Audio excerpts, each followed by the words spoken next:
ভাই খালি লেবু দিয়েন তো। এই মিয়া পাগল হচ্ছে নাকি জান তো এনে। এই মিয়া আমার কোন দিক থেকে পাগল মনে হচ্ছে? আমি লেবু কিনতে যাচ্ছি, আমাকে লেবু দেন তো। দূর মিয়া আবার ওই একই কথা, লেবু কি সবজি দোকানে পাওয়া যায় নাকি? যেটা বিক্রি হয় সেটা দাম জান।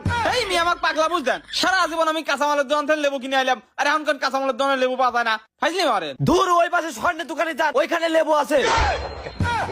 এই মিয়া আমি কি শোনা কেন নাকি আমি স্বর্ণের দোকানে যাবো? যান তো ওই দোকানে যান, ব্যবসা করবেন দেন আমাকে। আপনার কয় কেজি লাগবে?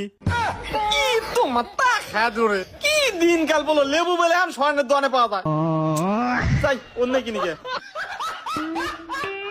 ভাই এটা কি লেবুর দোকান? হয় এটা লেবুর দোকান, যান যান, কেবল দোকান খুললাম, এখন ভিক্ষা দেওয়া যাবে না। এই, আমাকে দেখি ফকির মনে হয়, আমি লেবু কিনতে চাইছি। এই আপনার লেবু কেনার যোগ্যতা আছে, ফকিরের মতো দেয়া যায়, জান তো।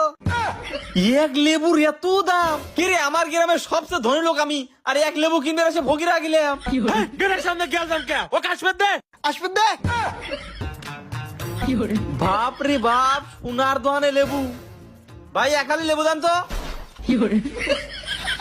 কি রে ভাই আবার করে তাহা লইছেন কে? লেবু দেন। এই মিয়া পাগল হয়েছেন নাকি? আমার বাড়ি ঘর ভিটামাটি বেঁচেও তো এখানে লেবু কিনে পাই নেই, এই যে একটা কিনে নিয়ে আইছি। কি গরিব দোকানে লেবু কিনতে রইলাম। আচ্ছা এই 10টা এলেন আর ওই একটা লেবুই দেন তো। এই মেয়ে, লেবু এখন হালিতে কিনবে, একটা দূরে বিক্রি হয় না, ভরিতে বিক্রি হয়। আপনি কয় ভরি নেবেন?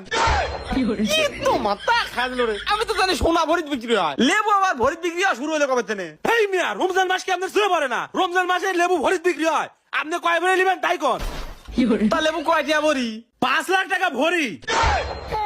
এই মিয়া রোজার আগে তো লেবু 20টা খালি কিনলাম, এখন আর 5 লাখ টাকা ভরি হলে কিভাবে? এই মেয়ে, এই রোজার মাস হলো বরকতের মাস, আর এই বরকতের মাসে লেবুর দামে বরকত বাড়ছে, এই জন্য 5 লাখ টাকা ভরি।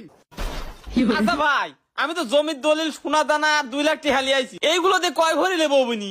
এক ভরেও হবি না নে। আপনি লেবুর গন্ধ শোকেন আর জমির দলিল আরো যা যা আনছেন এইগুলো দিয়ে বাইর যান। তোমার তা খাজলো রে।